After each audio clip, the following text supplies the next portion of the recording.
Welcome to the Mind Games podcast. Today, we have a flourishing content creator and Bulldogs superfan. You may have seen him on other podcast channels such as Bloke in a Bar and Rugby League Guru. Welcome, Winston Neville. Enjoy. Alrighty, I finally get to meet Winston Neville, mate. Welcome to the Mind Games podcast. How you doing? I'm good. Thank you for having me. No worries, You mate. I shooed me in appreciate here a bit late notice, but Yeah. I just love a late call up. Mate, I appreciate you jumping off the pine to help me out. Yeah. We had a couple of late scratchings this week, so needed to get my producer to finally offer something and pull one of his mates off the bench for me. I'll tell you what, he's pulled massive talent. It's like out of everything possible, it's just, Winston Neville. Mate, You probably had to Google who I was. To be fair, he did all right, except for his notes. His notes were disgraceful, so I've had to do my own research. So I apologise if I get anything wrong. Huge. I'm keen to see what you've done. It's like, this could be fun. Mate, you're a content creator. You're a Dragons fan, obviously. Yes. No. You're a Bulldogs fan. Unfortunately for you, that sucks. I really feel sorry for you. Tell me a little bit about you. So from Central West, out in Portland. Yes. I'm from... Go to the Trailblazers. up the Colts. Yeah. That's a local footy team. Shout out to the Portland Colts. Yeah, okay. Which is like between Bathurst and Lithgow, you were just telling me? Correct, yeah. It's 20 minutes from Lithgow, 40 minutes from Bathurst. Okay. I was born in Bathurst. Yeah. So it's Panthers area. So you'd think is. I'd be a Panthers fan, but my dad's a Bulldogs fan, my mum's a Bulldogs fan. So I was brainwashed out of the womb. It was actually good because I was born in 2002 in April. And so for the first 13, 14 weeks of my life, the Dogs didn't lose a game. And then they got done for the salary cap. And it was just like a welcome to first grade moment. Yeah, nice. I don't remember it though, luckily. Well, yeah, I wonder how you don't remember Yeah. it. But then, also, I think there's a bit of a story. Weren't you at the game and your mum had to go change you? Oh, yeah. Did your producer tell you that? Or is that just floating around on the internet? That's from Google. Far out. That's so ball 2004 grand final. Yeah, I'll tell you that. So I don't remember the 2004 grand final, but I was there at the game, and Hazem Majri scores a famous try that Roosters fans think was double movement, but it wasn't because he was over the try line, so it can't be double movement. And my mum was changing my nappy when that try was scored, so she missed it, I missed it. And I tell her, you should have just left me in my dirty nappy. In hindsight, I didn't want my nappy changed. If I had a say in it, instead of, I probably was just crying, I assume, leave me in the nappy for 20 more minutes. It's a grand final. 100%. When I have kids one day and respectfully, the kid's staying in the nappy. It's it's a grand final, all right? You can hold. I think you might be right there. I don't reckon the Dog's going to make that. It might not be a problem. You're right. It might not be an issue. Might not be an issue. Maybe if you go back and watch point. the Portland Colts play, you watch that grand final. No, they don't make grand finals. Okay, They're a very average football team. Fair enough. Mate, from out there, then, so finished school. Where did you go to school there? La Salle Academy, shout out, in Lithgow. Nice. One of the finest institutions on this planet. How good? It was very small school, 300 people. In year 12, there was 28 of us. So yeah, is that you don't think that's many? No. Yeah, it's not, is it? No, I don't know. Is it a true question? There's No, not many I don't have any context of any bigger sizes. Do you know what I mean? So for me, it was normal, but for normal people, it was probably quite small. Yeah, okay, that would be interesting. You're not going to get along with everyone, but you're pretty much, close with everyone? In the whole school, you know everyone's name. Yeah, okay. You're friends with everyone in the, I don't really feel like you're friends with people in high school. You just go to high school with them, but you know everyone properly. Yeah. Cool. There you go. Then off to Wollongong Uni. That is a great joint. One of my good mates, Dane Gardner. Shout out Dane. I spent a bit of time when he was at Wollongong Uni down partying with him. So yeah. Have you had Chicos? Fun. Yeah. Okay, good answer. Have you had Chicos? Okay, good answer. What's your go-to Chicos order?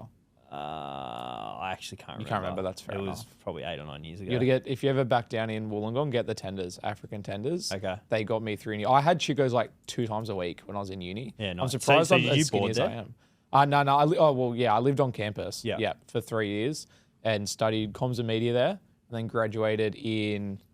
It's weird because when you graduate at the end of the year and then you don't actually graduate 6 months later. So I graduated end of 2024, but my graduation was last year. Yeah, okay. So, so you well and truly started your content creation journey before that. Yeah, I started. It depends what you want to class as starting content creation. I started TikTok and rugby league content technically 2019. I started on TikTok in 2019. I started going hard at rugby league content in 2021. But even before I was on TikTok posting videos, I used to run an Aussie meme page in high school, and that had like 15,000 followers. So like I've always been content oriented. Yeah. Okay. Yeah. So when did you think this is like what I want to sort of blow up at? Well, I always just did it for fun. Hey, like it was always just. Is it still fun?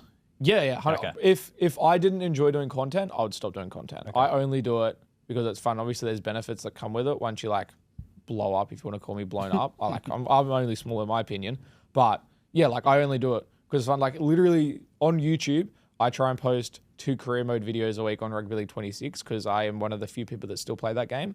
And this week I posted once because yesterday I was like, I can't be bothered doing it, and so I didn't do it. Like if I get to a point where I'm sick of it, I'll stop doing it. But I just love it.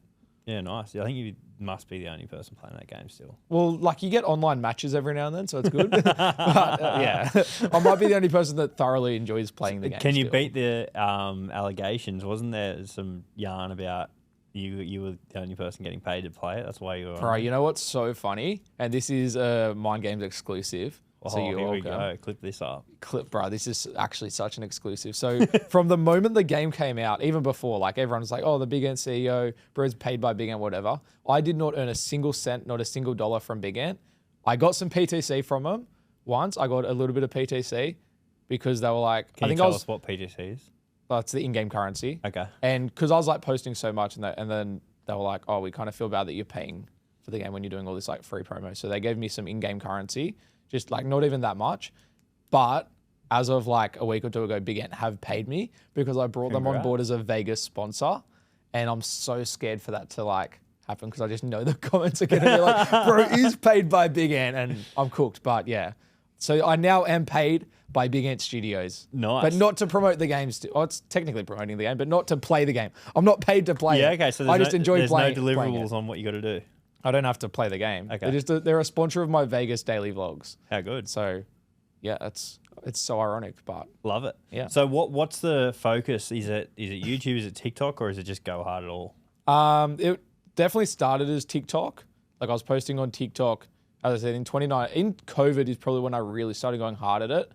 Obviously COVID happened and I sort of had the goal of posting once every day because I was listening to like podcasts and stuff. I listen to so many podcasts and whatnot around content and that sort of thing, like in my spare time. And one of the ones I was listening to was like talking about TikTok and how it was going to blow up. And this is when lots of people still saw it as like just the dancing app. And they were saying, just post like normal content on there because there's so much people on there that aren't posting. There's like, the supply and demand of it. And so I started posting every day through COVID, just like random little like skits and dumb videos and just anything I could think of. My first TikTok was me kicking a goal, and as my foot hits the ball, Travis Scott Butterfly Effect starts playing, and the screen goes rainbow. Like it was so trash. But that's just like any time it was like random skits at school and whatnot. And then from there I just enjoyed posting it, and then I started moving into rugby league content in 2021, and yeah, nice. So what's the future goal with it though? Oh yeah, sorry. You asked what platforms are focused on. I completely forgot.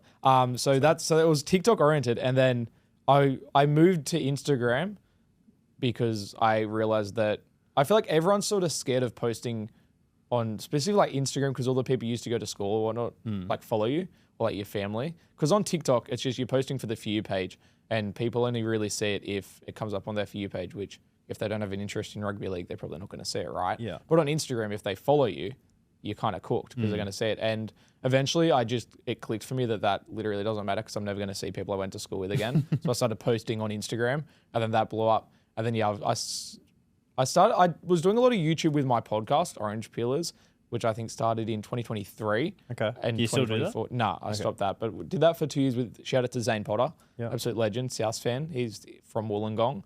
I did that, and that was on YouTube, but it didn't really like do crazy numbers or anything. And then in the lead up to Rugby League 26 coming out, I did a Rugby League Live 4 series that like got heaps of views and did really, really well and got me monetized on YouTube. And so now I am shifting toward YouTube. I have some big plans for YouTube this year of like videos I want to do. Awesome. But it's sort of like still having Instagram and TikTok is like sort of the base. Yeah, nice. So that's for context, like pretty much TikTok is where you can gain a large following with essentially just posting relevant content. Yeah. That you try to filter that audience to Instagram. That audience from Instagram then filters into TikTok. I'd say Instagram and TikTok both filter to YouTube. Yeah. I think Instagram's in a place right now where it's the same as TikTok, where if you're posting reels, like they can just blow up. Yeah. And it's like organic reach. Like TikTok and Instagram are just organic. YouTube is like, it is organic because obviously YouTube has to recommend you stuff, but then it's click and watch. Like on Instagram and TikTok, people don't choose what they're watching. They're scrolling and it gives it to you. On YouTube, you're still picking what you're watching, right? Like it's recommending you what to watch, but you still have to choose it. You still have to click on it. So I feel like, and I think YouTube, like if we're being completely honest, YouTube just has better monetization than Instagram and TikTok. Like TikTok, you get live rewards and stuff, and I'll go live for an hour and get 40 cents, which is cool. And Instagram doesn't even monetize. Facebook now monetizes, fun fact, which is interesting. So if you have Instagram auto posting to Facebook, you can monetize a little bit, but YouTube is the best platform for monetization. So I think that's where the focus is. And I just feel like YouTube is the biggest platform. Like it has, out of all the platforms, it has the most users and stuff. I feel like people use YouTube as Netflix these days, especially because there's so many streaming services now. I feel like people are just like, well, YouTube's free and there's so much on there. Yeah. So yeah. 100%. No, mate, love it. That's good. Well, I guess, so that's your kind of advice you'd give to content creators, is to try and filter it that way? Or what advice would you give to someone starting out and then trying to build an audience to try and monetize eventually? If I was starting... Be patient. If I was, seriously. Patience is like so consistency? Key. That's honestly, they're the two main fundamentals, is consistency and patience. Like, I feel like what I did worked. I posted every day and waited for like years and years and years, and good things started happening. Like, as I said, I was posting on TikTok in 2019. I started going hard at rugby league content in 2021, and I didn't like have anything. Like, it depends what you define as like, big or good things or big steps. But I'd say like my first big step came in 2023, which is at least a few years after, right? Like you're not going to blow up overnight, but if you make good content consistently and you just keep doing it, like it's inevitable that eventually something will catch on. Like it's impossible for you to make good content and post good content every 2 to 3 days and nothing will come of it. Like it's just, that's the key. If you're posting consistently but your content is really, really bad, then maybe stop doing that because that's not going to work. But if it's like semi-good content, then it's inevitable. Mate, love it. Let's swing it back a little bit. I want to talk about when you were finishing your uni degree, you had a couple of internships, and that's how you've met a few different people like Charlie and stuff, I'm guessing. Yes. So your first internship was that the Dragons or Triple M? Dragons. Okay, so the Dragons. Talk me through that. Yeah. Did you turn up in a Dogs jersey? It was far. We can get into it. So I started at the Dragons at the back end of the 2023 season. And I was an intern in the media team at the Dragons through UOW. UOW have a partnership with the Dragons where they take on interns. That's sick. That's awesome. Yeah, it's so good. Such a benefit of going to UOW. Like I feel like UOW is such a good union. That's just one of the benefits. And yeah, they had like I think it was like membership, media, and then something else interns. They took on, I think, 2 in each. So like 6 interns. So pretty good. And yeah, I was an intern for the media team back into 2023. Went to like a few NRLW games and whatnot. Start of 2024, they had their media day, which was like with all the players. And Kyle Flanagan went from, that's what the year he signed with them. And the first time I saw Kyle Flanagan, he like knew who I was, which I wasn't expecting. And he was like, what are you doing here? You're a Bulldogs fan. And that was like kind of awkward of like, oh yeah, ha. And then mid 2024 is when everyone like, I was like on Foxtel. It was the biggest stitch up. I was on like Fox League in a Dragons jacket in the background of a player interview. And people were like, that kind of looks like Winston Neville. And I still get it in my TikTok comments of people like commenting that photo of like, is this you, bro? It's like, yes, I was a media intern at the Dragons because I was trying to get media experience. Like, I'm sorry, all right? I'm sorry.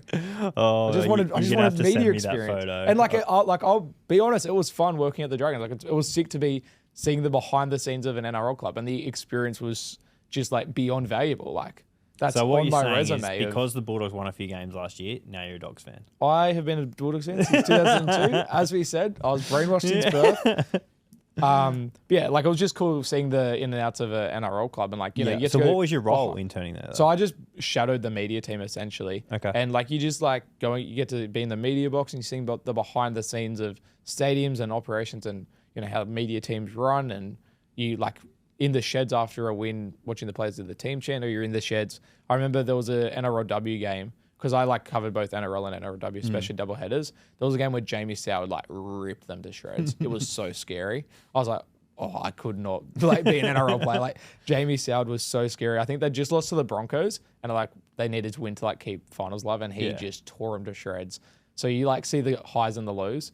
And you know, Mick from Cast Patrol, who works at South, I've spoken to him about it, and he says, and it's true, that when you're working at your club, the highs are so much higher, but the lows are like even lower, and like you feel that. Like I'm not a Dragons fan at all. Dragons are in my top 3 or 4 most hated clubs. My aunt's a Dragons fan.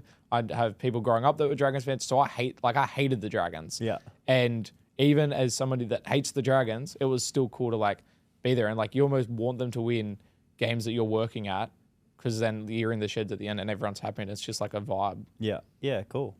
In terms of the media side of it, did you see it start to evolve that year you were there? Like, were they starting to use social media more in different things? Or yeah, not really? Definitely a little bit. There was, I felt so sorry for them. There was, on Anzac Day in 2024, they were filming this documentary, and it was probably the best like piece of content the Dragons had ever done up to that date.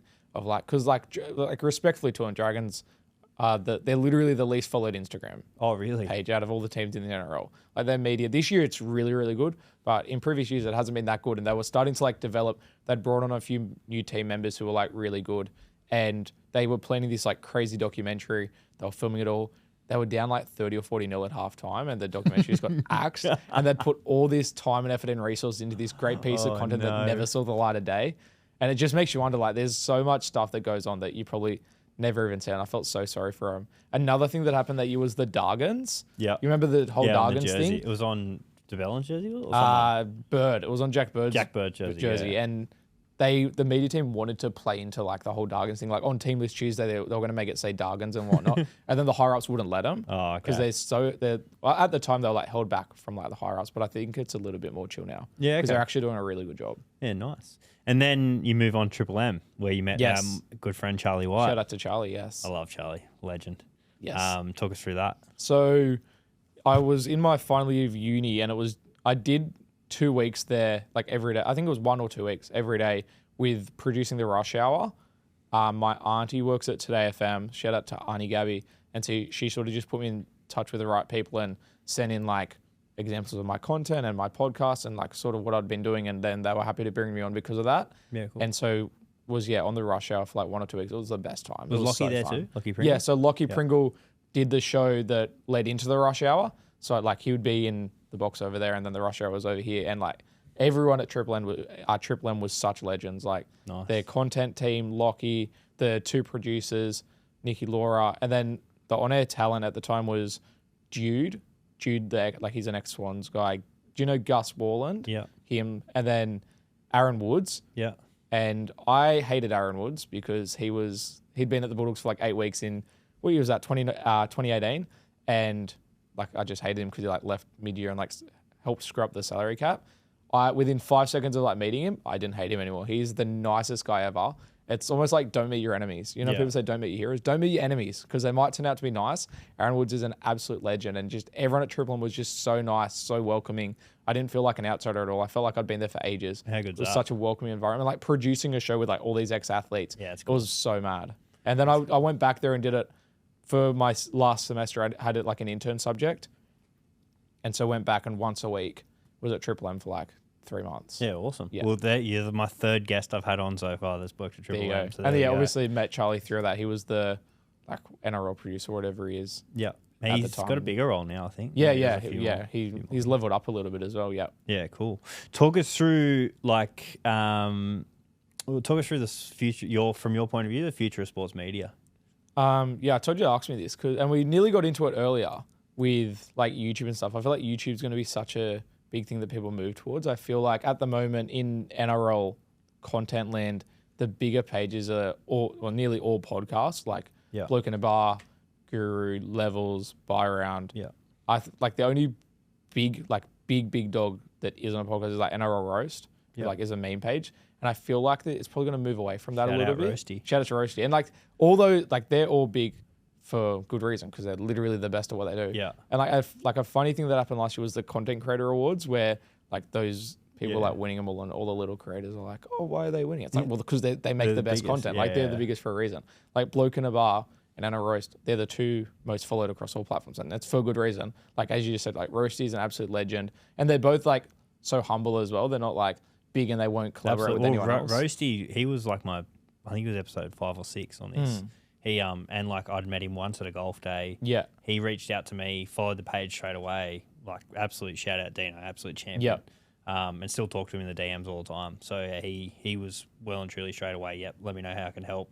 Jumped on straight away, and I'm super grateful for that. So yeah, absolute champion. And then they're all like, everyone's been really collaborative. Like Justin Horro jumped on here. He was like episode 3. I'll have Jimmy on eventually. Like everyone's been very, very have that abundance mindset. So everyone there's room at the finish line for all of us. And the more content that everyone creates, the more, I guess the bigger everything's going to be. Yeah, and like you're literally in here at the Byron Studios, which is another rugby league podcast. Yeah, and they're letting you use the space, and they let other content creators use the space. And like which Bloke in a Bar, grateful. I mention this every time. I'm very grateful, guys. And like Bloke in a Bar let like Hello Sport use his studio, and everyone just builds each other up. But I feel like it's going to sort of shift away from podcasts a little bit. Like I feel like podcasts will always have their place, and they'll always be big, and like Bloke in a Bar will always be one of the biggest things. But I feel like it's starting to move towards it. So you have like short form content, you have podcasts, which is like long form, and it's sort of going to move to the middle. And like you mentioned earlier that there's a show that you're going to start soon with like players like interviewing them, which is like sort of that middle like 20-30 minute zone. Well, there's a teaser for you. Yeah, you're welcome. Just leaking that. I've like been speaking to Hectic Fred, and there's something that he's got in the works.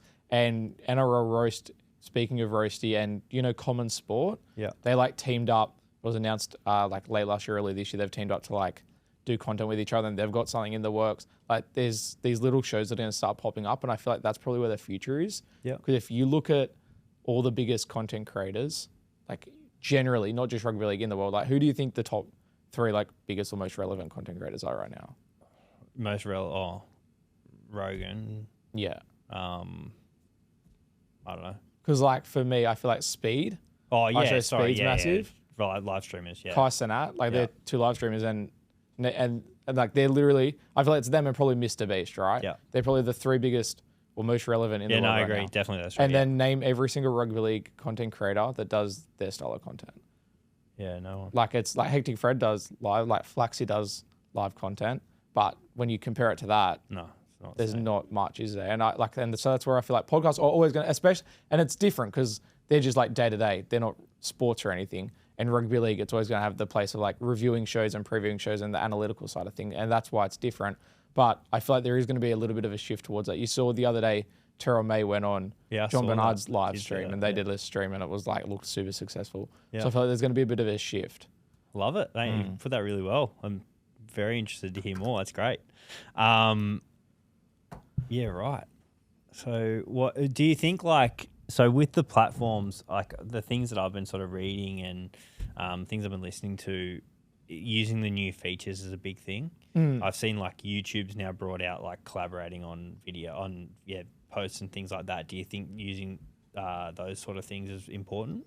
Yeah, I feel like that just comes back to like trying to grow your page on whatever platform it is. I feel like platforms generally are just like, if they introduce a new platform, they're going to reward the people that use it. Yeah. Like it'll just mean your posts get pushed out a little bit more. Yeah. Like and that's just like an algorithm thing. Can you do it on TikTok yet? You can. I think you have to be like verified though. Okay. Is so dumb. Because like Instagram, obviously you can. Yeah. And like when that came in, that was like, it's so huge for growing. Yeah. Okay. Instead of just tagging someone, it's like like if you post a clip of this and it's collabed with me, my entire audience is going to see a clip. Yeah, where just because I'm on your podcast doesn't mean my audience is going to see it. Yeah. That's an algorithm thing where that like sort of forces the algorithm to push it. So that's massive for growth. Yeah. Cool. Awesome. Let's talk about Vegas. Yes. You're off to Vegas next week. Vegas. You've mentioned it a couple of times with a couple of your partners and different things, so we can obviously continually talk about those guys. You're really going to go to almost the other side of the world to watch you guys get beat? I don't think they're going to get beat. I think that the Bulldogs, and you can clip this up when they lose. I think. Will you club me? Yeah, I'm happy to like wear receipts and whatnot. I'm in lots of comment sections saying I think they're going to flog the Dragons. What's the score? 30-40. I think they'll pump them by 40. Maybe like 40 is a lot, but that's what I've been saying. That's the rhetoric I've been rolling around. Yeah, maybe I'm just like super biased and just like I play into my bias sometimes and like play it up a bit, but part of me does really think that we'll flog them. You're right. Do you rate the Dragons this year? No. I don't rate the Dogs either, though. Yeah, but you don't rate the Dragons. But see, we agree that we don't rate the Dragons, and I do rate the Dogs. Yeah, fair. I think the big thing for me, clip this up because I'm certain this will happen. Stephen Crichton will score in Las Vegas. Oh, yeah, I think he's got such a point to prove off the back of Dogs getting flogged by Panthers in the finals because he didn't play in that game, and I feel like this is his game to like channel that energy into like, just mentally. I think from watching Critter at Penrith, he's one of the best big game players that there's been. He proved that in all 4 grand finals he played. He scored a try. Yep. And played a different position in every single one of those. Like it was left wing, right centre, left centre, whatever. I think, I understand Vegas is a big occasion. I think his eye would be on some bigger games down the track. I do agree with you. He will have a big game in Vegas. I don't think it's going to be the be-all and end-all whether it's a point to prove if he scores a try against the Dragons in round 1. I think he's more looking at some of the bigger games. Yeah, I agree. I don't think he's like, I need to score a try in this game, but I just think he's going to have a big game. Yeah. I think. But when doesn't he? But he has plenty of quiet games. I feel like in 2025 he had heaps of quiet games. To be honest, like if I'm being straight up, I feel like, and that might just be because he's playing right center and the attack can't get him the ball enough. Respectfully to Toby Sexton didn't give him the ball enough. Oh, I think that's harsh. I don't think it's harsh. Against the Raiders when we came back, the whole first half, he wasn't getting the ball. As soon as he got the ball, he tore them to shreds. Yeah, I think it's harsh on Toby. I'm not trying to bag Toby. I thought Toby was a good player, but realistically, I don't think he got Critter as much ball as he needed. And that might not be just on Toby. That's on the entire side and the game plan. So you think your now current spot, your new 9 and 7 can get him enough ball? I think in the back end of the season, Critter was getting a lot more ball. And it wasn't because Toby Sexton got dropped. That's when you were losing games, though. Yeah, but he was getting more ball because he was moving into that fullback, the hybrid fullback role. Yeah. And I think he's had an entire preseason. And 100% maybe the Bulldogs don't go with that because they were losing games at the back end. I don't think they were losing as many games as is implied, but they lost more games at the back end than the front end. That's just the reality of it. But if they are doubling down on the whole hybrid fullback thing, he's going to play a lot more fullback in attack. That means he's getting a lot more ball. And considering the last game he played was a finals loss, and then missed a final against his old club where he's watched his team, the captain, he's the captain of that team, get put down by 20. Or what was it, 30? I think it ended up being 20, 30 in the end. It was 40-0 at one stage. It felt was over after 20, put it that way. They got pumped. In Las Vegas, big stage. You're looking at the other Vegas games, respectfully to there's Kalen Ponga and stuff, but if the NRL needs a show in Vegas, I don't know if the other teams are putting on a show. I just think Critter, this is one of those stages. We've seen him do it for Samoa and for New South Wales and for Panthers in grand finals. I think he's going to have a huge game. Yeah, fair enough. I reckon the biggest show in Vegas will be Whole KR, Joe Burgess hat-trick. I'm calling it now. Joe Burgess hat-trick. Joe Burgess hat-trick. My old housemate. Love you, Budge. My guy. Put your house on that. Mate, let's rewind a little bit. I want to talk a little bit more about your habits and talk about content creation. So how have, you talked about patience and consistency. How have you found that implementing into the rest of your life has helped sort of progress you with content creation? Well, I guess for me, just life generally, I try and be patient and consistent with everything I do. The reality of life, and this is we can get super deep and philosophical here, but the reality of life, if you want to put it in rugby league terms, is your life expectancy is probably 80 minutes, a year a minute. And I'm currently 23 years old. So I'm in the 23rd minute. So if you look at the big picture like that, if the Bulldogs are down 18-0 after 23 minutes, the game's not over. You know what I mean? So if you look at life like that, it's pretty easy to be patient. Yeah. Does that make sense? Absolutely. Love it. You can probably be like Shea Gilgeous-Alexander, my whole life is consistent. 100%. Love that. My favourite And quote. I guess if you're consistent in, I put a lot of time and effort into my craft and my work and my content. And so just naturally, it's going to flow to other things, right? Yeah. And it's not always easy to be consistent and patient. It takes a lot of hard work and a lot of dedication. But I'm a naturally competitive person, and so I feel like that also helps drive. I have big goals and end goals, and it's if I want to achieve that, I need to do this. Yeah. And I feel like that's something that you always look at of Sure. if you want to get over here, why. you have to do the little things. Yeah. It's I always put things into rugby league analogies. If you want to score a try, you don't just score a try. Yeah. You have to do all the little things. People have to take hit ups. People have to make tackles. You have to hold onto the ball. You have to complete your sets. You have to kick to corners. You don't just score in the first set. Love it. So do you set a macro goal and then set a bunch of micros to hit it, or not that in detail? Yeah, I probably do in the back of my mind, but like I've never been one to like write down goals and then just chase them. I've just always got like goals in the back of my head. Do you care to share any of your long-term goals?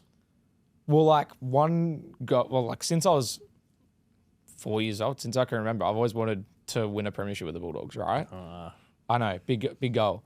And like when you're 6 Maybe years, Jersey Flag or something. Hey, they won 2023, 2024 Jersey Flag Premier. You did that. There you go. You ticked it off. But you're never going to win it in NRL. No, but what I mean that is won't like, happen in our lifetime. I mean like actually winning a grand final with the Bulldogs, not as a fan, but like when you're 6 years old, you want to win as a player, right? Got ya. Do you know what I mean? Like when I'm 6 years sorry, old, but I don't think that's going to happen either. well, I didn't.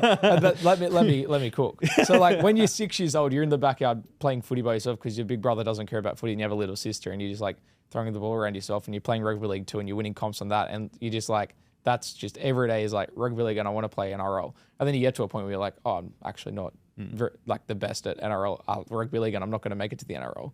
And then you sort of go, oh, like I want to work with the Bulldogs media team. And that's like, for me, the goal has always been to work with the Bulldogs in some capacity. Like if you pull it right back and look at it, like I wanted to be an NRL player. And then I sort of like, and it was never like a shift of like one day I just went, oh, I'm not going to be a player. So now I want to do this. But like now that I look back at it in hindsight, there was always that consistent theme of like wanting to win a premiership with the Bulldogs. And so like, I'd like to work in the media team one day. If that doesn't work out, it's fine. Maybe I'll just have to be the CEO of the Bulldogs one day. Like there's always different things to do. Love it, mate. But like I feel like that's always the goal is, and like right now what I do is engage the fans and try and get people to games and try and support the team because that helps drive on-field performance. Like in a way, I'm sort of just always chasing that goal. For sure. Like realistically. Mate, I love it. It's great. And the more you continually do, I guess the more opportunities will come up. And you've had 100%. Opportunities in terms of like at Bloke. Yep. Have you done buy round? You would have. Yes. Yeah. I freelanced for Byron. Don't, but have you been on the? I was on the first round table, like the fan round table back in 2024. Yeah. Okay. Yeah. Yeah, I did that last year. Similar thing. Yeah. Yeah. So you've had opportunities, and even recently you've been with Bloke a few times, haven't you? Yeah. Well, we could get into that. Like we'll get into how you brush my message. Yeah, big dog. Yeah, righto. My first opportunity, like on that level, was with Rugby League Guru. I did his Bulldogs season preview in 2024 at the start of the season, and he knew about me because of Roasty. So it's like a massive credit to Roasty again. Like such a legend. Yeah. Apparently, like Guru said on later podcasts when talking about my content that he'd sort of been having a conversation with Roasty about like who the up and comings were, and Roasty put him onto me. So it's just like massive shout out to Roasty for doing that because like I wouldn't be where I am without him. And then did Guru like once or twice, and then just from there like you do one thing and then it's sort of like incrementally. I remember like when you do those sort of things, people are like, oh, you must have gained like 10,000 followers from doing that. It's like really incremental, but it's a pebble stone to the next thing. For sure. Like everything is a pebble stone of like, it snowballs and once you do one thing, the next thing happens and it can't happen without the previous things, but you can't just jump there. Yeah. Like it all just sort of grows and like you go Guru and then I've done like been on Buy Round, Hello Sport. I haven't been on Hello Sport, but like they've collabed with me on Instagram and like mentioned me on their podcast. Yeah, they spotted me in the crowd in the Panthers game. Oh yeah. When I was like, I've seen it. Yeah, that was unfortunate. And then like Bloke in a Bar, I did, and that was thanks to Charlie. Like it all just interconnects, right? Yeah. Like I only know Charlie because my auntie works at radio and had passed on all the content I'd done, which if I hadn't done all that, wouldn't have been able to be passed on. And because of that, I met Charlie. And because Charlie knew me, I started freelancing at Byron. And because I started freelancing at Byron and Matty the Waterboy got sick and Denham Kemp needed someone to fill in and he asked Charlie to fill in, but Charlie couldn't do it. And so Charlie passed me on. And because of all the little bits of content I'd been doing, it butterfly affected all the way to I was on Bloke in a Bar. Mate, I love this. And that's where like the patience and consistency comes in. And the 1% is like as I said, if you want to put in rugby league terms, tries aren't scored without the tackles 10 minutes earlier. Like it all just ripples. You're cooking. You are Thank cooking. you. I the appreciate moment. it. I love it. Mate, do you have many things in the works in terms of that in the future, or are you just waiting when things come up, you'll jump? I feel like you sort of just far. I could literally just sit here and put everything into rugby league terms, but it's getting cringe. It's like if you want to put those things as like it's first grade, right? Yeah. And then like I'm in New South Wales Cup, and you just got to play good footy in New South Wales Cup, and then get a call up in first grade, or even like Origin if you want to say like you're in first grade, like footy players always say like origins at the back of your mind, but like you're thinking about it. But if you just do the hard work and if you be patient and you're being consistent, the good things come, and then you take them when that door opens, you do it, and then you just slowly build. Love it. And you're consistent with your hot dog reviews. Yes. Every stadium I go to, hot dog review. You get a hot dog. Yes. Talk us through that. How did that come How'd about? that start? That's a shout out to my friend Marco. He gets mad at me if I don't shout him out and give him credit directly. So thank you, Marco. I'll tag you, Marco. Yeah, tag Marco. I went to Penrith actually. It's a credit to the Panthers. You guys started the hot dog reviews. Just like the whole Dogs team. I mean, credit to Panthers, right? If that's your opinion, sure. Team move, but yeah. So it was thanks to like Panthers winning comps. So I went to Penrith and I wanted a hot dog because I just like hot dogs. My first tooth that I ever lost, I lost it biting into a hot dog. Yeah, right. Like it's always been a thing for some reason. Like glizzy, hot dogs are just good. Just love a glizzy. Not necessarily glizzy gang. But I went to like one of the like food trucks like down at like the back of like the hill and got a hot dog, and it was like wrapped in foil, unwrapped it. It was all squashed and mushy, and I was like, this is horrible. So I made a TikTok. I filmed it, and I was like, yeah, Panthers might have won the comp, but their hot dogs suck. That is word for word what I said. And it just went viral, like hundreds of thousands of views. And then I think State of Origin was the next week, and my friend Marco was at State of Origin with me, and he was like, you should like do another hot dog review because that did really well. And I was like, you know what? You're right. I should do another one. So then the next Bulldogs game at Accor, I reviewed the Accor hot dog, and it blew up and went nuts.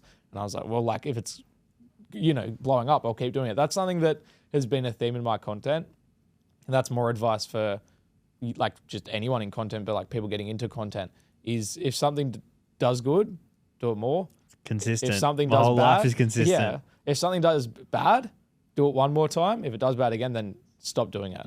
And that's how you like start making good content, right? And like the hot dog reviews did good, so I just kept doing them. And then people start coming up to at the footy, and you're like, oh, you're the hot dog guy. And I'm like, do I want to be known as the hot dog guy? I don't know, but I'm kind of vibing with it. And then like I used to do hot dog reviews every single week, but then it got to the point where people are like, why is he reviewing another Accor hot dog for the 8th time? Yeah. And so last year I shifted to just doing every new stadium I went to. Okay. And then like each week I did the weekly update of like, all right, this is the ladder. I think I went to like 10 different stadiums, and it'll be the same this year where every new stadium I go to. And we're just building to that Las Vegas hot dog review. Oh yeah, I'm looking forward to that actually. That'll be a movie, surely. Can't wait for that. That's going to be great. International hot dog reviews. International hot dog reviews. And where is the best hot dog in NRL stadiums? It depends what you want to go off. Well, where's the current ladder? Well, so yeah, that's why it's controversial, because on the current ladder ranking, it's Shark Park. But I reviewed the Shark Park hot dog before I saw the price of the Shark Park hot dog. I gave it a 6 out of 5. If I'd seen the price, I wouldn't have given it that high. How much would you pay for a hot dog? $8? That's way too much. The okay. and the Shark Park hot dog was even more than $8. Yeah, okay. Like you're paying way too much for hot dogs if you're paying $8. Hot dogs should be like $5-6. Inflation, I don't know. I know, you're right. And that's just modern day economy, and we're not going to get into that. But so the Shark Park hot dog won this year. But the bigger controversy wasn't the price of it. The bigger controversy was when I went all the way to Campbelltown when the Tigers were playing the Warriors in NRLW, and I walked in the gate and walked back out 15 minutes later because I only went there to review their hot dog, because in 2024 they were hot dog of the year, and I wanted to give them a chance to go back to back, because I felt like you can't be hot dog of the year and then not get a review. But the Bulldogs didn't play at Campbelltown, so I was like, I need to find a game to go there and like review the hot dog. So I went in there, got the hot dog, and the stupid idiot serving the hot dogs got the tomato squeeze on sauce and did it himself. And the whole thing of the hot dog is the sauce placement. That is a recurring theme, is that I do the sauce and I squiggle it on, and it's happy days. Like, I'm a very picky eater. Okay. This might shock people, but I'm one of the pickiest eaters you'll ever meet. Like, I don't like mustard, for example, on hot dogs. That's why I only do tomato sauce. And so if you've squeezed way too much tomato sauce on my hot dog, it's going to suck. And that's what the guy did. And it was a squeeze on packet. So he didn't even need to do it himself. Like, why would you do the squeeze on packet yourself when you can just give it to me to do? So Campbelltown didn't be hot dog of the year last year. But after that, so I filmed that, went and got another hot dog, did the sauce myself, because I was like to the lady, can I have the sauce to do it myself? Hot dog of the year. Again. But that one didn't count because I had already done the first review. Like, my rule is however they give it to me, that's how it's reviewed. At Canberra, the sausage was like sticking out of the roll, and that's just how I reviewed it, because like that's how they gave it to me. So if stadiums want to be switched on this year and they want to start presenting hot dogs properly when they know Winston Neville's in town, feel free. But to answer your question, technically Shark Park, because they won the ladder, but It's Campbelltown have the best hot dogs, and Belmore is a very close second. Zero bias. There's so much bias there, though. No, but you're not thinking about it how I'm thinking about it, because there's no bias. You can be like, oh, it's Bulldogs, so there's bias. It's not. It's the suburban grounds. Look at the theme. Shark Park, suburban ground. Campbelltown, suburban ground. Belmore, suburban ground. Because Shark Park, I guess lots of games get played there, but Campbelltown and Belmore don't have many games there. So they're not ordering sausages for the season. They're ordering sausages on a week-on-week basis. I feel like Accor Stadium are ordering all their sausages in bulk to cover all the events. Yeah, the and one that's for the grand why they final's suck. probably already booked. That's what I'm saying, right? I swear they get worse as the season goes on. That's a conspiracy. But that's why Belmore, for example, there's one game a year. They're not ordering hot dogs for the whole year. It's for one game. So they're fresh, they're nice, and they're red. That's like a whole nother story. Is like the hot dogs need to be red. Glizzy needs to be and red. People, do you know what I mean though? Do you know what a red hot dog is? Like, do you agree? Yeah, sure. Yeah. You're just like, yeah, sure. Yeah. So you're not thinking about hot dogs You're enough. very passionate about your hot dogs. I am, because like every hot dog should be red. Look at the hot dog emoji. Is the hot dog emoji red? Yes. It is. Yes, that's. I know you don't know. It also has mustard on it, though. I know, and we're not going to get into that because I don't eat mustard. You're correct, though. But like hot dogs should have the red skin on the outside. If I go to Woolies and buy hot dogs, they have the red skin on the outside. And I assume it's like a price thing. It's probably cheaper to get no red skin, which makes no sense to me because it would cost money to remove the red skin. So it should be more expensive. I don't know. But for some reason, like Accor Stadium stuff has started doing no red skin on hot dogs, and it sucks, and they need to fix it. To summarise, Winston's very passionate about his hot dogs. Wow. You know what? Love it. The biggest stitch up of the year was? I think we need to go get a hot dog. At Allianz. You're making me hungry. Allianz, fantastic stadium. Love it. I went to do a hot dog review there.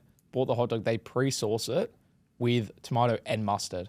So you can imagine how good that hot dog review went. Should we go to Allianz now and get a hot dog? If they're not going to pre-sauce it. I didn't even eat it. I just went, this is like a 1 out of 5. Like, let people do their sauce. Poor Hainsey. Hainsey loves hot dogs.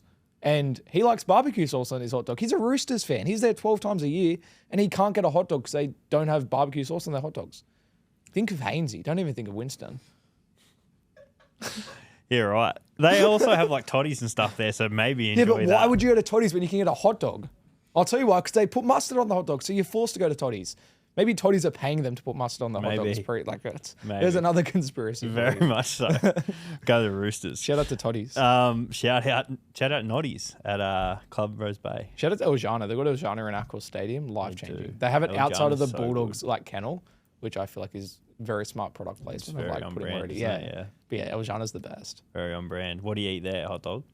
They don't sell hot dogs in a shock to absolutely no one. I'm a big just like quarter or half chicken guy. The charcoal chicken's elite. Yeah, it's good. Yeah. It's good. Might get it for dinner actually. There's one in Ramwick. Don't tempt me. Mate, I reckon we have a bit of fun now. Season preview. Yeah, let's get into it. And who knows, maybe we'll do a season review as well and people can keep the receipts. Yeah, please don't. I want to know who's you going to win minor premiership. Do you want me to be so honest? And this isn't me sucking up to you. I think Panthers will come first. Nice. But like you look at what they did last year. They were in last after how many rounds? Like you guys 13, should know. 14. They were in last. They were dead last. They were playing some pretty poor football as well. I'm on film saying we'll still win the comp. That's when bold. we were dead That's last. brave. And you know what? You were close. They didn't win the comp, but they came very, very close to winning the comp. They made it to the prelims. And if they did that, like from spoon to that, if you look at their back end of the season, I feel like Blaze Slunger really started playing some football and it all just clicked. Casey McLean. I feel like this is, and like once again, you guys are Panthers fans, you can correct me, but I think it's the least amount of changes you've had since the first grand final. Yeah. Like, we didn't have anyone leave. Like if you're taking the back end of the season as what they're going to play this year, they're going to be very hard to beat. Like I think they'll be first. I do as well, but I also in the back of my mind don't think Ivan and Nathan and Isaiah care about the minor premiership as such. You're right. I think they're going to time their run better. So I'm actually going to say the Roosters. Yeah, okay. Interesting. Minor premiers. And like, I agree Who's your with premiers prediction then? Panthers. I think Panthers will win the comp again. Same. So you're just biased though. Who's going to win the spoon? Well, we were talking about it pre-show. You said Dogs pre-show. Yeah, that's yeah, sure. You can. I'll call Dogs. I'll say Dogs. I think I haven't decided yet. I feel like it's between Titans, Dragons, and Cowboys. Give it. Well, if you want me to throw a dart one, at a dart, we'll pick one. Yeah, throw a dart at a dart. How's the splinters? No, you know what? I'm going to go Titans back-to-back spoons. No, Knights got the spoon. That doesn't even make sense. But I'm going Titans. Okay. I think they'll miss Kieran Foran a bit. So that's the full reason. Like it's not the full reason, but I just think they'll miss Kieran Foran a bit. Okay. But I don't know. I just don't think they're that good. I feel like Knights, who got the spoon, will improve a little bit. If Knights get the spin, I won't be shocked. Like, that's probably my bottom 4. Like, I don't think Dylan Brown's going to be that like generational for him, but I think Knights improve. I think Dragons are like they're not fantastic, but I think they do the job. I feel like if they have a healthier season, they'll be all right. And then like Cowboys have Tom Dearden. Yeah, as we said, like I don't think Tom Dearden's going to win a wooden spoon. I don't know. The Titans just don't do it for me. Like when you look at them on paper, like Kinney's great, Campbell's great. Who's their 5'8"? Like now that Foreign's gone, who would you play there? Ilias? AJ. Oh yeah, I guess you'd play no, Campbell. No, like Campbell and AJ though in the halves. No, I think Ilias will start. No. Oh, so you think Ilias halfback, Campbell 5'8"? Yeah. Where would you play AJ? I'll play center. I hate it. I hate that so much. Like he played Origin at fullback and now he's at center at the Titans. Yeah, I think County King's a better player though. I agree, but it's just like their salary cap is so unbalanced. Yeah, it is. Like you're just saying that because you wish you had one of them. I don't mind not having a salary cap. It's like no, yeah, you don't have a salary it's cap. Mad. We breached it in 2002. So yeah, and then had the same team the next year. Riddle that. Because they all took pay cuts. Oh yeah, of course they did. Who's going to be the most last year the Raiders were the biggest swing team. Like they improved the most. Who's the highest biggest improver you reckon? I think it'll be Rabbitohs. I don't know off the top of my head where they finished, but I think Rabbitohs will definitely improve. I think they'll play finals for sure. If they stay healthy. If they get injured, they're cooked again. Yeah. But surely I like they it. have a healthy season. I'm actually going to back you there. I'm saying the same thing. They have to have a healthy season, right? Rabbits. I like it. Their backline's legit. That left edge is so scary. Yeah, is that the best left edge in the comp? It's the best probably ever. It depends. Like Walker's 36 or something now, though. So it depends how he's going. Well, it's literally who knows, right? Origin 5'8", not current Origin 5'8", Yeah, no, sure, but like Origin 5'8", Origin back rower, Origin center, and like Latrell's easily top 3 center in the game. Yeah, and then AJ, who's is going to be the highest try scorer of all time. Yeah. Well, I did a podcast with Pete Mamazoulis the other day, little teaser that'll come out next week.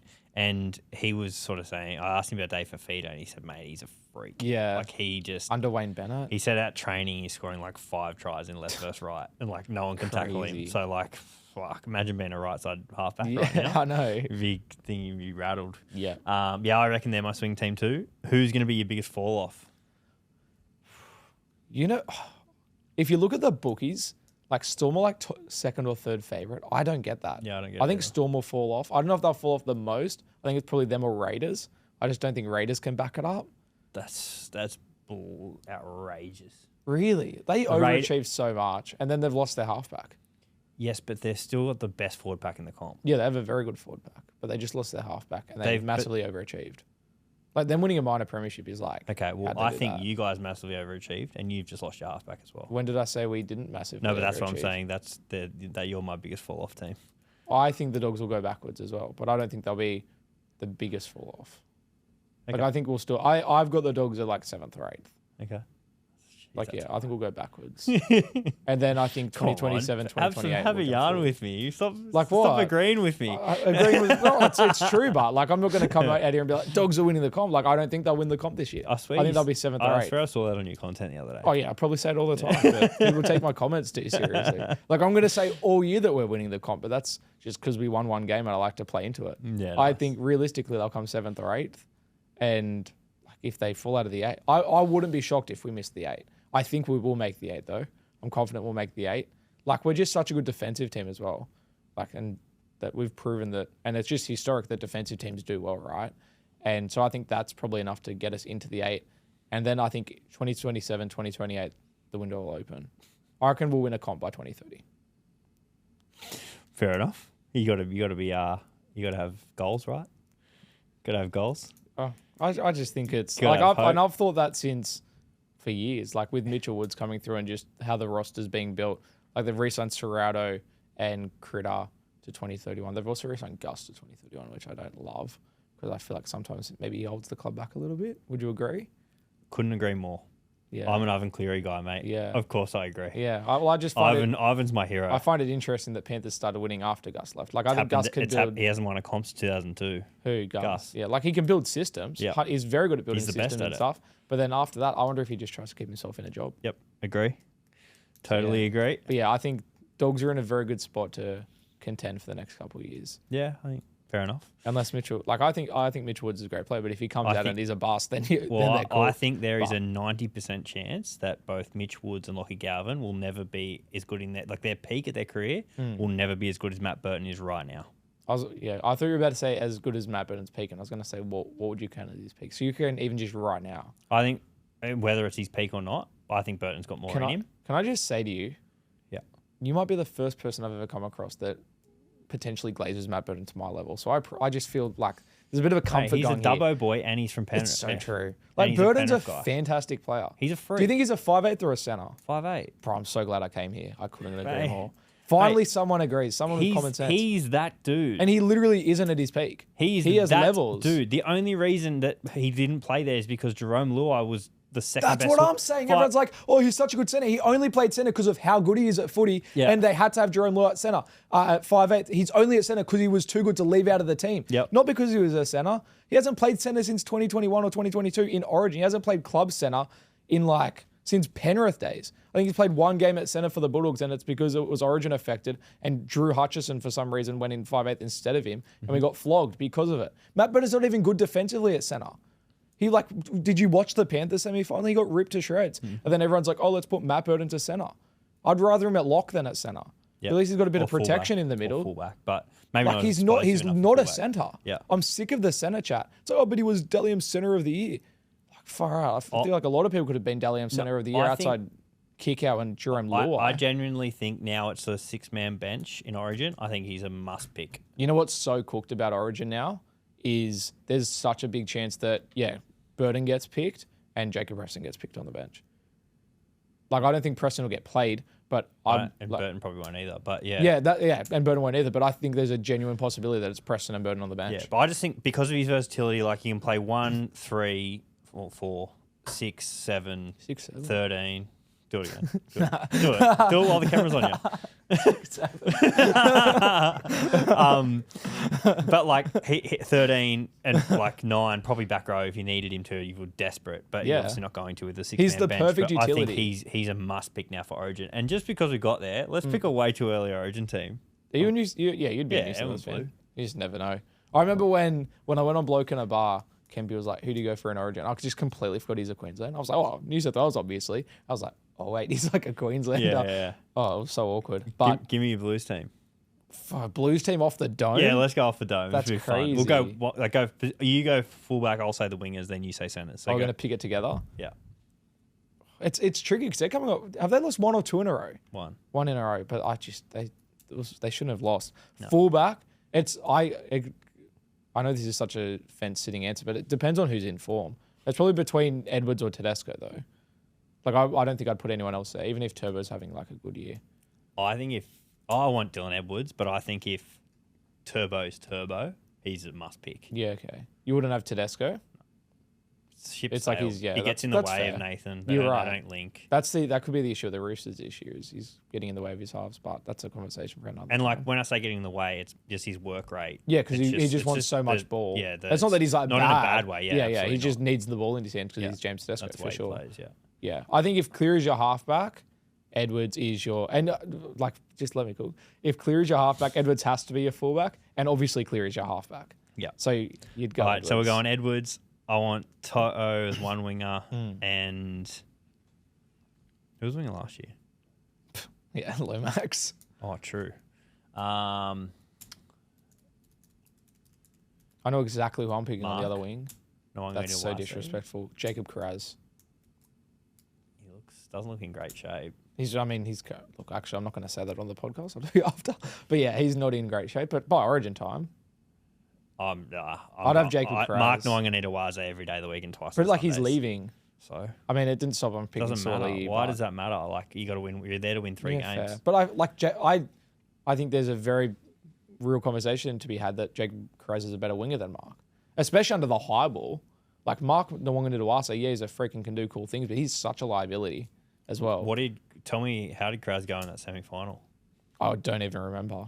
If that answers your question, Fair, but To'o... He also had a different centre next to him. To'o's first picked. I picked To'o before Cleary. Yeah, probably same. Haas and To'o are the first 2 picked. Yeah. Cool. But yeah, it's either for me. It's either Mark or Jacob Carraz, and the other one's in the So squad. if we've gone Edwards at fullback, who are your centers? I'd have Critter has to be picked at center. Yeah. Like has to be picked. Like you could even, you know what you could do though? You could put Critter to the wing and play Latrell. You know what I'd do? I'd put Turbo on the wing. Okay. Because he's played wing in Origin before and has done a very good job of it. Yeah. So I'd put Turbo on the wing and I'd have Latrell if he's firing at Souths and Critter. Love it. Moses 6, Cleary 7. I don't know if I'd go Moses at 6. Who are you going then? I don't know, but I don't know if they worked. I guess they won, but yeah, like They worked for sure. yeah, They carved. they didn't. I wouldn't say they carved. Like they were the better team for sure in game 1, but they should have played way better. Like they only won by 12. They lost the next two. Yeah, I know, but like, New South Wales were not at their Yeah. peak at all. But like Mitch, like I've got nothing against me. I've always been an advocate when Cleary's been out that Mitch Moses should be the 7. He's gonna be blocked on Instagram, which I don't appreciate. Moses does. Yes, I don't know why, because I hate the Eels, sure, but like I've never been in his comments like hating on him or anything. I've never messaged him, and then at Origin time, I always glaze him. As a Bulldogs fan, I'm like, yeah, Mitch Moses should be in the side, and like I probably would pick him at 6. It's between him or Luai, I guess, or Matt Burton. I'm a massive Luai fan. I think just last year proved it should be Moses and Cleary, in my opinion. I think Luai Who's lost your his 9? spot. Probably, it comes down to form. It's either Blake Brayley or Reece Robson. Yeah, well, how are the splinters? Get off the fence. I'll pick. You know what? Honestly, I'm gonna go Blake Brayley. Wow. Yeah. Yeah, right. Who's I think who's yeah. partnering Payne Haas? Don't say Max King.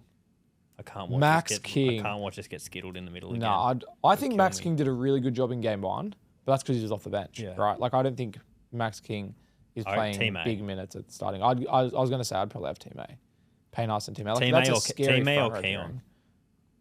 Yeah, I'd probably carry Keon on the bench for coverage because you can play multiple forward positions, Yep. especially with a 6-man bench. But yeah, like I'm not opposed to that. But yeah, I'd go Haas and Team A. Yeah. Hudson and Angus pick themselves. Yowie picks himself. Oh, Cameron Murray. Cameron Murray in the back row. Hudson Young doesn't always step up on Shut that level. up. Hudson Young. He's coming on the show this week. I mean, Hudson Young, Friend of the show. fantastic player. First picked. I wish Bulldogs would sign him, and he's the first picked in that football team. Nah, well, I think I just like Ola Kawatu So for me, and Preston. Not to start. Like I guess you can have them off. For me, I think you've got to fit 4 into 3, and one of them's on the bench. Out of Cameron Murray, Isaiah Yeo. For lock. Yeah, but Yeah. Murray could also play back row. Yeah. So then you've got your 2 back row spots. Who's so who's the third? Angus Crichton. And Who's the third Hudson Young. lock? No. So what I'm saying is there's 3 positions. So there's 2 back row and Oh lock. yeah. So you've got left back row is either Angus Crichton or Cameron Murray. Right back row is either Hudson Young or Cameron Murray. And lock is either Isaiah Yeo or Cameron Murray. And the other one, whoever doesn't make where Cameron Is on Murray the plays, bench. is on the bench. Yeah, I agree. Then I think your bench, you've got Connor Watson. You've got Matt Burton, I think. Yeah. So Connor, Especially with the six-man Matt bench. Burton. Let's just say it's Cameron Murray, but he probably starts. Yeah, it's Mario Yo. Yeah. So Murray might start in the back row, as we just said. But Yeah. So Connor, Murray, a definites. Probably Keon if we've Yeah, Team A. definitely Keon. He's definitely Keon. Keon, and then who's your 4th that we? Who did we pick last year? King Barnett. And then Oh, who was Barnett. the other one? Barnett. You got If Barnett. he's healthy. Barnett in, and then your 2 subs. You've got Burton, in my opinion. You already did Burton, but Oh, that's no. So I went Connor 14, Murray 15, yeah. Keon 16, Barnett 17, Burton 18, and then our 19th man's probably a forward who can play a lot of positions. So nah, I'd have 19th man as a winger or fullback okay, because you're not playing him; they're just the bonus. yeah, true. Like I understand Matt Burton's So coverage, but like it's an extra. Do you know what I mean? Like, Yeah. like I'd go out of Marky Mark or Jay. Like if we're going Turbo on the wing, I'd have Marky Mark or Carraz as the other bench guy. Yeah, like Bro, it. imagine if Preston like has a crazy year and he's like outplaying, and it's realistic that he could outplay like Hudson Young, Angus Crichton or whatever. Imagine if Preston has a good enough year to get onto the New South Wales bench, and then you have Burton, Preston, and Carraz all on the bench. I would actually cry. Yeah. He probably could well and truly be on that bench. I don't think he pushes out Hudson or Angus. Yeah, I agree. But and I'm I just, also think he's like, well and there's a truly world where it behind happens, Cameron Murray. though. Well, yeah, definitely. But I'm just like, there's like if Hudson Young gets injured, then Preston's like next up. I feel. Yeah, Like Preston's a great back rower. Yeah, he is. And so there's He's a gone. genuine world where the New South Wales 6-man bench has 3 Bulldog players on it, and there's and two of them don't play. Yeah. It's so messed up. I love it, mate. This has been awesome. Thoroughly enjoyed this, and I've thoroughly learned a lot actually as well. About hot dogs, apparently. Learn a lot about hot dogs. I've got 3 questions before we finish. Yes. Unless you have any more on footy. Anything else you want to talk about? No, I mean, I'm happy to continue glazing Matt Burton. We can open Do you think that you should door. go to the NFL and be a punter? He may as well cash in eventually. I think late in his career, like he may as well. Well, like, why wouldn't you? Go have a crack anyway. Like, I feel like he should win another comp and then late in his career. Like, and I'm not like when he goes to Perth next year. maybe. Like, I'm not. I'm just if I'm Matt Burton, I want to win another comp. Yeah. Yes, he's won a comp at Penrith, but he did it at centre. I feel like he wants to be a half. I think it would really fulfill his career if he can win a comp as a half and like sort of put his stamp on it. And so if he can do that, then it's like, well, what else is there? He's got a young family. If it's big money, like why wouldn't you? Love it. All about I don't want him to. Matt Burton, don't leave. Don't leave the Bulldogs. Don't go to Perth. The dogs Stay. are turfing him. I know it's so. I don't know. Let's not open that door. It's so. I'm so sad. Who's your favourite Bulldog of all time? All time? Ben Barber. For the 2 years he played there. Yeah. Yeah, Well, I was right. like 11 years old when it happened. So Yeah, okay. Like, Who's Ben your Barber was favourite my now? life. I had a scrapbook of Ben Barber. Every time he's in the newspaper, I glued it into a scrapbook. It was crazy. And then Hazem Masri is a very close second. Yeah, okay. And my favorite right now is Matt Burton. Yeah, okay. Cool. He's been my favorite for a few years as well. Sick. And that's Awesome. why it's so sad. And it's just like we're not going to get into it, but just like, why would you sign Lockie Gavin when you have Matt Burton there? Mate, Because everyone's preaching like, to the choir. oh, Gavin's replacing Sexton. But it's like, no, he's not, because Mitch Woods is replacing Toby Sexton. Gavin's replacing Burton. And yes, what I And already Gavin said has is played, I think- Burton's played Origin and he's won comps and he's been nominated for 5 of the year 2 or 3 years in a row. He's hasn't even at his ceiling. It's just... Yeah. As I said, Hey, I Lockie think, Gavin's a I good think player, There is but- a 95% chance that both Galvin and Woods will never be as good as Matt Burton is right now. I wouldn't put the percentage that high, but there's definitely a world. Like, I just don't know why you'd go the unproven guy that might get to the guy's level that we're like instead of the guy that's at that level. Like Matt Burton's at that level. He has played Origin. He has won comps. He has played for his country. Gavin probably he could for sure. Like Gavin's a great footballer, but Matt Burton has done that, and he's only like 1 year older or 2 years older. Yep. Like 2 years isn't a huge difference. Totally If Burton was agree. 29, Yep. then I see it, but. He's like 25, isn't he? Yeah, 24. Yeah, he's 24, 25. And like once again, that's nothing against Gavin. I think Gavin's a great player. But like Matt Burton's there already. 100%. It confuses me. And he went through the trenches with the club too, which Literally. should Bro, mean, Matt should Burton's mean- been so hard done by for so many years. He's had that many different halfbacks next to him. I'm pretty sure he's played with Brandon Wakeham, and then he's played with like Kyle Flanagan, Jake Avarillo, Carla Rajab, Carl Olawapu. Do you know who the like? Do you know Reynolds. all of those players? Josh Reynolds. I love Josh Reynolds, one of my favorite all-time Bulldogs, but he was like 35 years old and partnering Matt Burton in the halves. Like Matt Burton had been so hard done by with halves pairings. Then he finally gets on a roll with Toby Sexton comes in and they go to the finals for the first time in 8 years. And then they're in first position. And it's like, let's just shop the halves again and put a 5'8" at halfback. Well, one of my mates just plays crazy. for Toulouse now in the Super League, and they played against Catalans the other day, and he messaged me and he goes, "Sexton's so good. He's way too good for Super League." Yeah, he is. So- I'm so glad Perth got him because he's going to kill it. Yeah, him and Birdo Sexton was so combine again. solid. Yeah, that probably will. It's so sad. Mate, I want to know what you'd tell your 16-year-old self. 16. Good question. I'm trying to think where I was at 16, just in school, I guess. I would say keep going. Okay.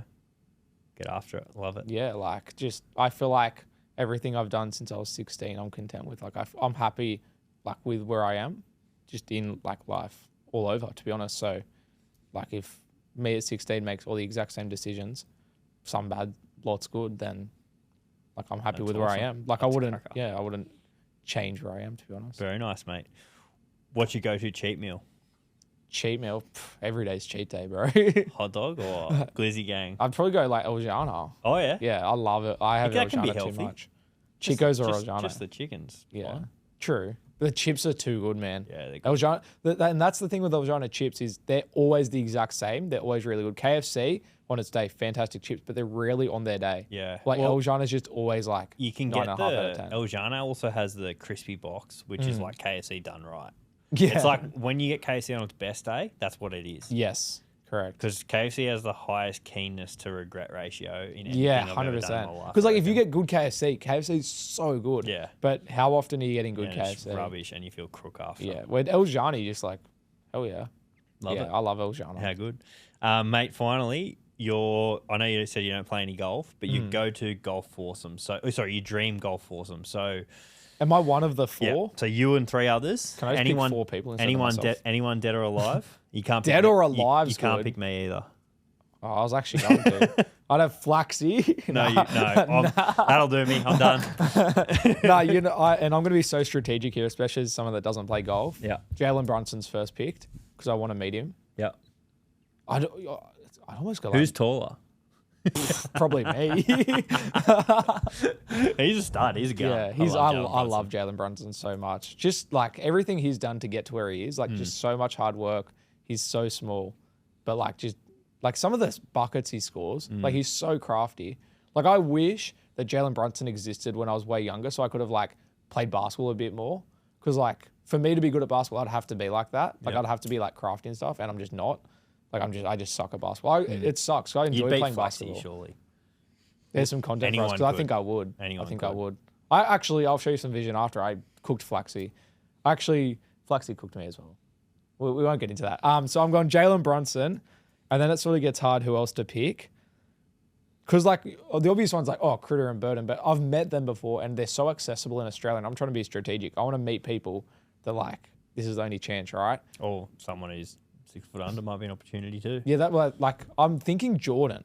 I'm thinking Michael Jordan. It'd be cool to meet him. Kobe came to mind. Yeah. But I think I'd go Jordan, respectfully to Kobe, RIP. So we'll throw Jordan in there because he's like so good. He's a stick too. Is he? Gun golfer, yeah. Oh yeah, of course. That's somebody that's good at golf. Then I feel like Brunson probably plays golf as well. And then I need 2 more. No, 1 more. Oh, because I'm one of them. How boring. I said I was going to remove myself and just let those 4 go. You can carry the bags. Yeah, go. I'll have to. Pick some more. So me one and you will sling the more. bags over our shoulders. Bro, this is... I've now got it between 2 people. You know what? I'm actually going to cut Michael Jordan and I'm going to be selfish. Yeah, right. Instead of going Michael Jordan, who would be so sick to hang out with, but I feel like you're just hanging out with him to flex it, I'm going to go with 2 people that I feel like could help me a lot. I'm going to go Mr. Beast because he's a gun at content. I've listened to every single podcast he's been on. He's a genius. That's epic. And I feel like you wouldn't have heard who I'm about to say, but Gary Vaynerchuk. Yeah. You know Gary? Yeah. Yeah. And then I'm going Gary V. Yeah. Those 3. Unreal. Yep. Love that. Can't wait to see you guys hitting golf balls and chasing them around. Imagine. Me chasing them around them. Hitting them. Mate, very grateful you came in on short notice. Very grateful for this chat. I actually learned a lot about, and there's definitely some stuff I'm going to implement with the podcast and different things too. And mate, very appreciative. Winston Neville, everybody. Cheers, Thank you for having me.